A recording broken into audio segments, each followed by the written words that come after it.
today we're going to take a look at drawing trees, and drawing trees is really like drawing anything else. There's a couple things that I'm going to share with you. First of all, you want to draw the tree from the ground up. So you want to think about how a tree grows from the ground, and that's where I usually start my drawing. So I start with the trunk and work my way out. And you start with thicker lines, and then they progressively get smaller.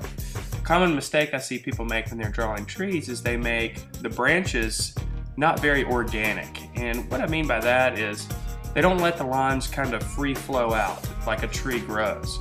So be free with your branches when you draw them. Let the branches just expand out and slowly get smaller, and let your line kind of wiggle around. I guess is the best way to say that. Another thing that's important is that you really need to think about the light side and the dark side of the tree. So you need to think about your light source. One side of the tree is going to need to clearly be highlighted, and the other side of the tree is going to be clearly shadowed.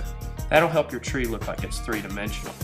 So basically, the way I like to draw trees is I'll draw the structure of the tree first. So I'll basically draw the tree the way it would look in the winter time, and then slowly add the leaves.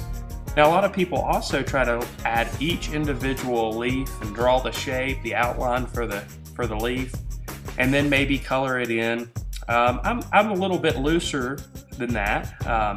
I just kind of draw a bunch of little texture-y lines, and they will translate as leaves, because leaves are really just texture on the tree.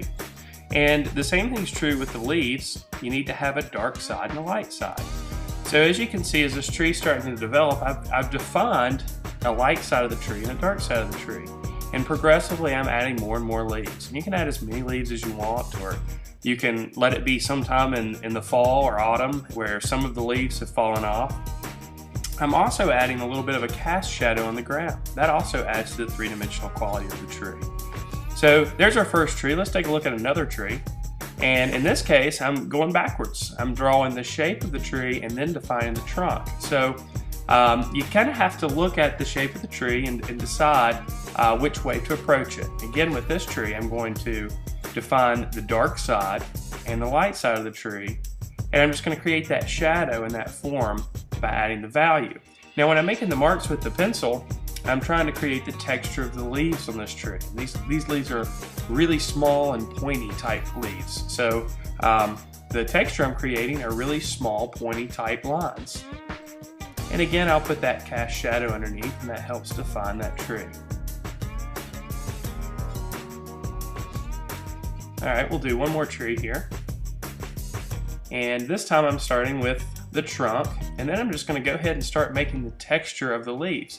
So all three of these trees are different approaches to drawing the tree. The first one, I drew the trunk up and then drew the branches and then added the leaves. The second one, I drew the shape of the tree, then added the trunk. And this third one, I started with the trunk, but now I'm drawing the leaves because this tree is going to have more leaves on it. So you're going to be able to see less of the branches. And again, it's all about defining the light side and the dark side.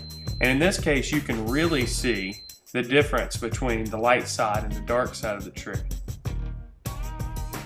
It's all done with just texture, and it'll translate as leaves.